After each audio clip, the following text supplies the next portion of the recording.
महाभारत काल में हजारों योद्धाओं में से सर्वश्रेष्ठ योद्धा कौन था, यह तय करना बहुत कठिन है। परंतु कुछ ऐसे योद्धा थे जिनकी शौर्य गाथा और समर्पण युगों युगों तक याद रहेगा। ऐसे ही एक वीर योद्धा थे एकलव्य। एकलव्य के विषय में अधिकतर लोग इतना ही जानते हैं कि वे एक महान धनुर्धर थे, जिन्होंने अपने दाएं हाथ का अंगूठा काटकर गुरु दक्षिणा के रूप में गुरु द्रोण को दे दिया था। तो आइए जानते हैं हमारे आज के इस वीडियो में एकलव्य के विषय में कुछ अनसुनी बातें। नमस्कार दोस्तों, स्वागत है आपका हमारे चैनल द इनसाइडर वॉइस में।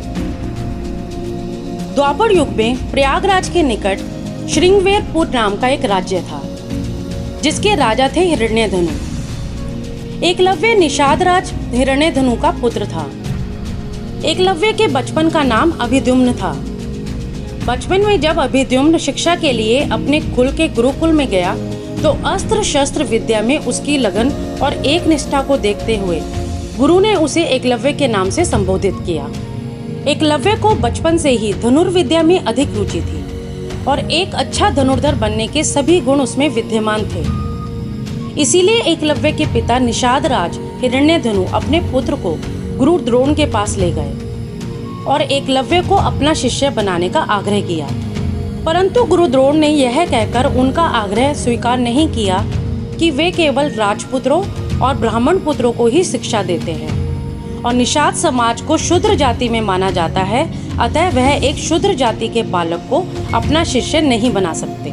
गुरु द्रोण की बात सुन राजा हिरण्यधनु बहुत निराश हुए, परंतु एकलव्य मन ही मन गुरु द्रोण को अपना गुरु मान चुका था।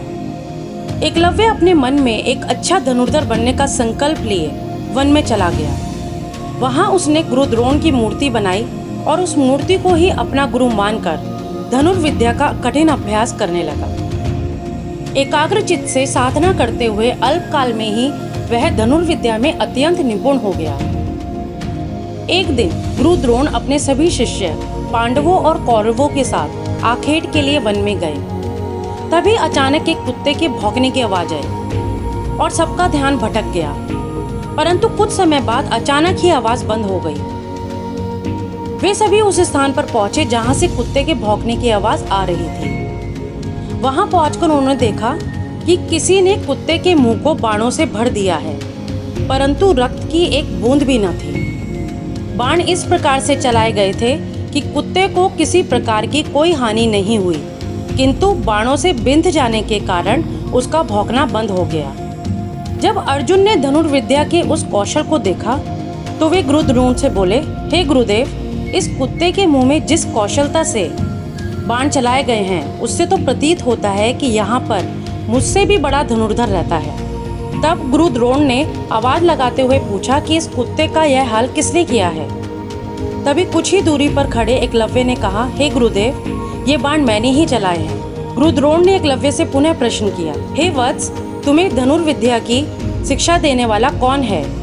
एकलव्य ने उत्तर दिया, गुरुदेव, मैंने तो आपको ही गुरु स्वीकार करके धनुर्विद्या सीखी है। इतना कहकर उसने गुरु द्रोण को उनकी मूर्ति के समक्ष ले जाकर खड़ा कर दिया।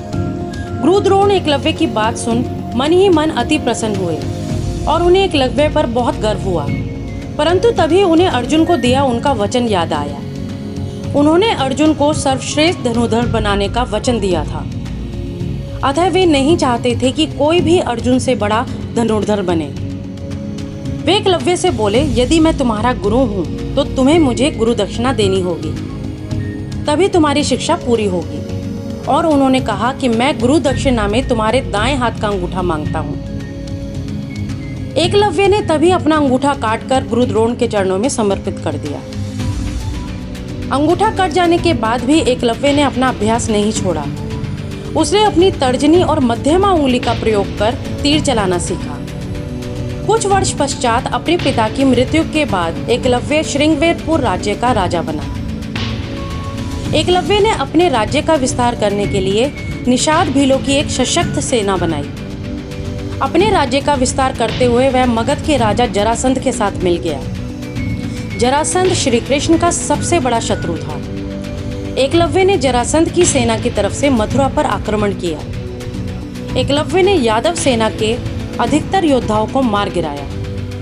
जब ये सूचना श्री कृष्ण के पास पहुंची तो वे स्वयं एकलव्य से युद्ध करने के लिए आ गए। श्री कृष्ण जानते थे कि अगर एकलव्य को नहीं मारा तो वह आगे चलकर पांडवों के लिए एक बड़ा संकट बन जाएगा। अतः श्री कृष्ण और एकलव्य के बीच बहुत बड़ा युद्ध हुआ और अंततः एकलव्य श्री कृष्ण के हाथों मारा गया। एकलव्य के बाद उसका पुत्र केतुमान उसके राज्य का राजा बना। आशा करती हूँ आपको हमारी यह वीडियो पसंद आई होगी।